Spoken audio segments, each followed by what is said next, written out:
And I'm very happy to do this. We're welcoming back two people that we're familiar with, so I'm not going to spend time going on a long introduction, so we can hear more from our speakers, but we have Tina Bailey from Kingston for Paws, and hi Tina, and we have Millie, our foster dog puppy that we've been sponsoring, and Millie's foster mom, Patricia Weedmark. Yes, that's right. Okay. Thank you. So Tina's going to chat a little bit about Four Paws, and then Patricia's going to give us an update on Millie, who's been very, very good, enjoyed greeting people, and now she's taking a little nap, we think. We're going to try and get a picture of her. Oh, can you see her? I can get her. She's under the table. Great. Okay, well, I will try and be really quick because you want to hear from Patricia, because that's the most interesting stuff, and you've heard me speak before. But just to really briefly, for those who are new to Kingston for Paws, we raise and train service dogs to support individuals who are dealing with a variety of visible and invisible disabilities. So we train programs or dogs in four programs: autism, mobility, seizure response, and PTSD and other mental health issues, as well as we sometimes place dogs with an agency. So we have one, for example, with youth diversion program, so that one dog can help multiple people in that role. But generally, a service dog supports one individual. So we use the slogan, changing lives 4 paws at a time. I think it's the storytelling that really talks about the impact and why we do what we do. So I'll share 3 that I've picked up in my short term with the organization so far. One, there was a woman who had such high anxiety that she literally could not leave her house for years. Placed with a Kingston for Paws service dog, shortly thereafter was able to not only leave her home, but travel across the country to participate in a large event, reconnecting with family and friends. So that's pretty amazing when you look at the impact on someone's life. I hear it's quite frequent autistic children who have a really hard time struggling staying in school. They don't want to go. They might be able to put in 30 minutes a day and that's it. When they're placed with a service dog that becomes, a focal point, trained to do certain things to help keep them focused, kids not only are able to stay in school longer, but they now get disappointed on snow days, etc., when they can't go to school. So we go from really not wanting to be at school to being able to handle it and liking to go. And then a very personal one, and I think we shared this in the testimonial with the grant application from a local family here, who tells us frequently that Kingston for Paws saved her family's life.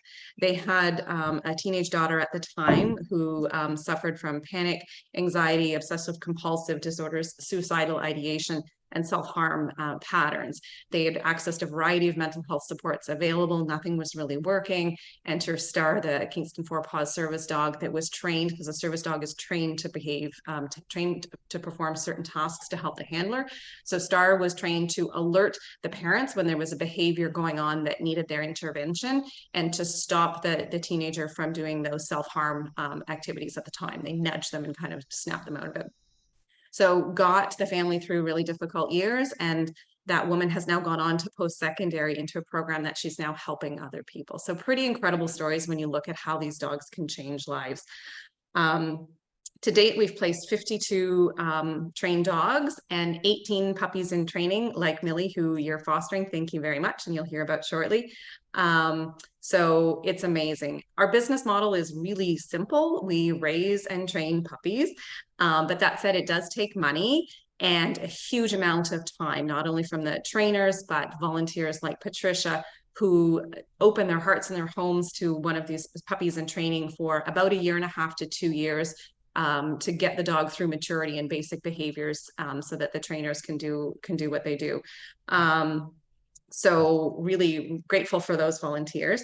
The organization has no office or no training facility, so we're able to keep costs pretty low. So our biggest, I thought I'd share some of the biggest challenges. Obviously funding. For a small charity, funding is really important. So we are so grateful for the support of your club. We're also right now coming out of COVID, particularly really, I'm really focused on the risk of burning out our volunteers. There's been a very small core group of people who have been, forming this organization and keeping it running. And we're at risk of burning them out, I think. So part of what I want to do moving forward is really trying to expand our volunteer pool. So certainly committees, the board, even one-off activities, like we need a bingo coordinator. So people who are willing to take on one task to kind of relieve the burden elsewhere. So that's kind of the focus that I'd like us to take moving forward. And a huge opportunity, we have applied and been accepted into something called the Assistance Dogs International Accreditation Program. So it's a 2-year process that, going through to make sure we have all the proper governance, all the proper training, and then we can get an international certification, which will just open doors to our dogs more easily internationally, because of course there's different standards that different organizations have. So we're excited to be working on that. We are so grateful for the support of your club. You have no idea, both the financial, the sponsorship of Millie, thank you so much. Also, Heather, Lisa, and Lynn answered our call out. We needed help with volunteers for the Easter egg hunt. That was huge. You did a great job. Thank you so, so much. So yeah, I just wanted to kind of share that. Happy to take questions later, but I do want to give most of the time to Patricia, but I will just do a little shout out. You've already done so much as a club. We're really grateful. If any of you as individuals are interested in learning a little bit more about how we might be able to help us, because as I said, I'm really looking to grow our volunteer base. It can be small, can be large, board, committee, one task, one bottle drive, etc. We do, in particular, looking for people with either accounting or some kind of financial knowledge, fundraising, and governance. That would be great. Happy to go for a coffee to just chat. Doesn't have to be a huge commitment. So if you're interested, let me know. Otherwise, I would love to turn the floor over to Patricia Weidmark, who's Millie's Foster's mom, as Heather said, and she's who you want to hear from, because Millie is adorable and doing a great job. Hi, thank you. Thank you for having me this morning, and Millie. Millie has been with my family, my husband and my son. Sorry, I'm just going to turn her around so maybe you guys can see her. So she's been with us since she was about 7 weeks old. So we got her in October, and she's been an amazing and stubborn addition to our family. She's a standard poodle, and she is the most lovable, most sweet, most intelligent dog I've ever known. She is, if you have any specific questions, I can tell you a little bit about her. When she's working, she's a little shy at first, and she is quite quiet. She's very, very relaxed. But when she's playing is probably her favorite time. She loves to play fetch with my son in the backyard.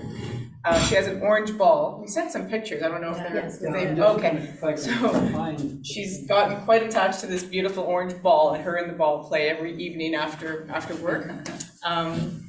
She spends every day with me in my office, so she's very well socialized to people coming and going. And oh yeah, that's her. This is Millie at the train station here in Kingston. She was practicing her stay, and she did an amazing job. That was her first time in the train station. You can see she did very well. That was a couple of months ago now, I think in March. This is us plant shopping not too long ago in April or early May. And then I took her to the movies the other day, and she did amazing. Like, I was a little bit concerned about the noise and the level of activity, but she just hung out. And that's her when she's very little. She's like probably about, 4 months old there. So at home with us. So yeah, she's been an amazing addition.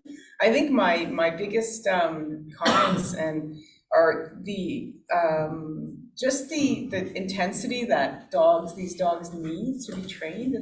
It's regular and consistent training. That's what we're doing. I'm learning so much through the club, through the group, through the organization, but how dogs can be incredibly helpful and as well as interactive. Like she's not just a dog. She's tuned in. Like she's really tuned in. And I never knew that. I never thought a dog could be quite so tuned in to your emotions and to your environment. So when Millie goes to her puppy class, she attends a puppy class with the organization every couple of weeks. And when she gets in the class, you really see her get a little bit skittish. And that's, I think, because all these other dogs are in the room. She's probably one of the youngest. And she, yeah, it's really neat to see her with her peers, essentially, right? So that I love we always learn some new things. Last couple of weeks, we've been learning how to do the stairs. So she's been learning how to go up. So I step on a step, she steps on a step. I step on a step. So she's learning not to bolt down the stairs or up the stairs, but to actually follow my lead. And that's been one of the hardest things for her to learn, because she is 8 months old, so she is young, very young, and she just wants to move, right? She's got impatience, but she's coming along beautifully, like her. So thank you for giving us the opportunity, my family and the organization. But she is, yeah, it's amazing. I don't know if anybody has any specific questions about our experiences, but I have one question. yeah, absolutely. So did you need any training to train her?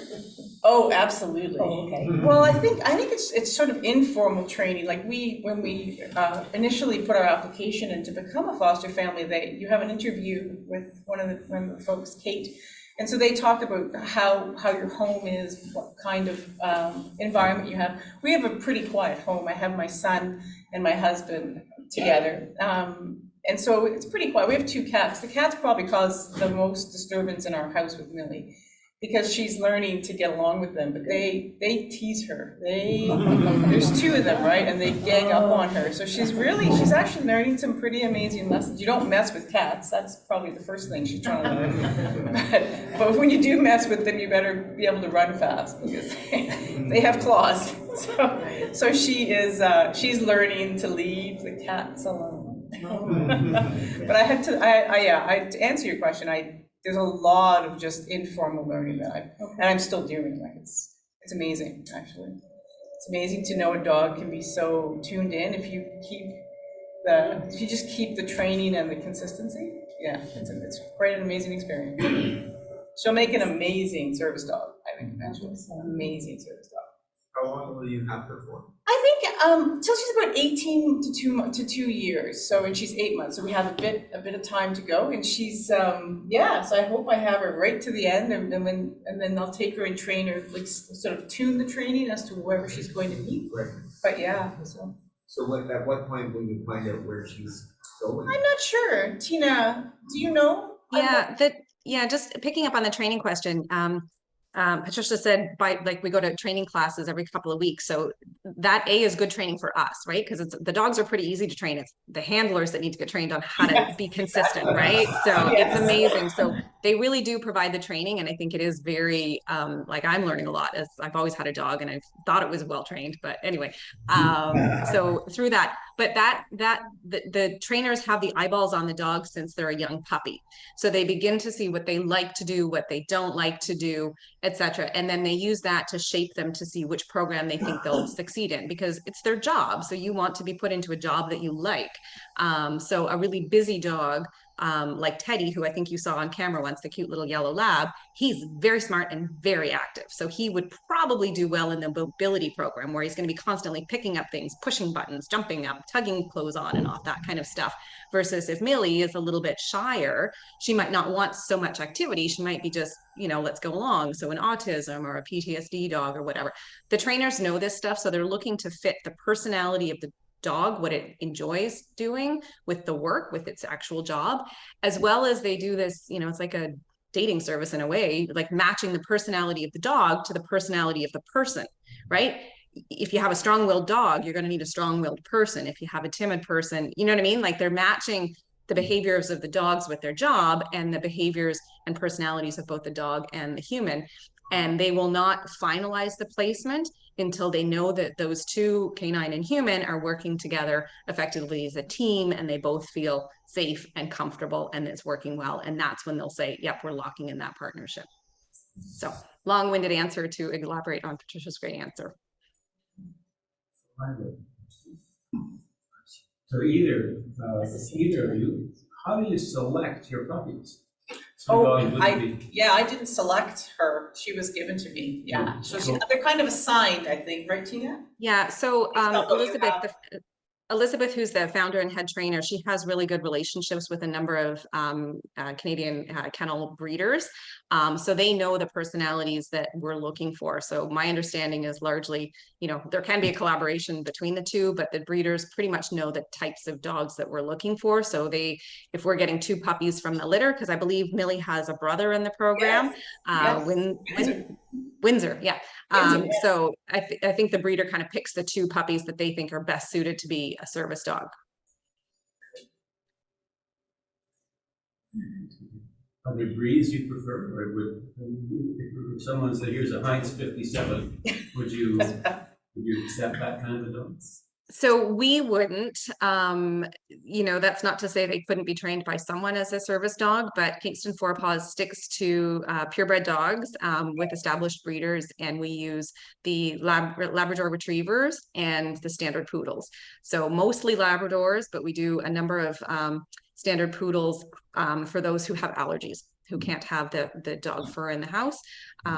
So those are the 2 dogs that we use. Why those 2 breeds? Why? Poodles, because they're hyperallergenic, and so and they're smart, as Patricia was saying. Standard poodles have a reputation for being very intelligent, and labs, pretty easy to train. You get a food motivated dog, it's much easier to train than one that's not. And probably, and more importantly, they handle the transition from homes and handlers very well. You know, you feed them, you give them a ball, you give them some love, they make the transition from foster family to their placement easier than some other breeds. Because we care a lot about our dogs, right? Like we love these dogs, you know. Patricia, you know, you love Millie, and you know, Oh, yeah. but when you send her away, you need to know that she's in a good home and she's going to make that transition well. So that's part of what our job is as well, to make sure they're going to handle that. So we keep them crate trained so that they know if they ever need to be in a crate, they're going to be comfortable, and all these things to help ease that transition. Okay, well, thanks so much, Tina, for being here, and Patricia and Millie.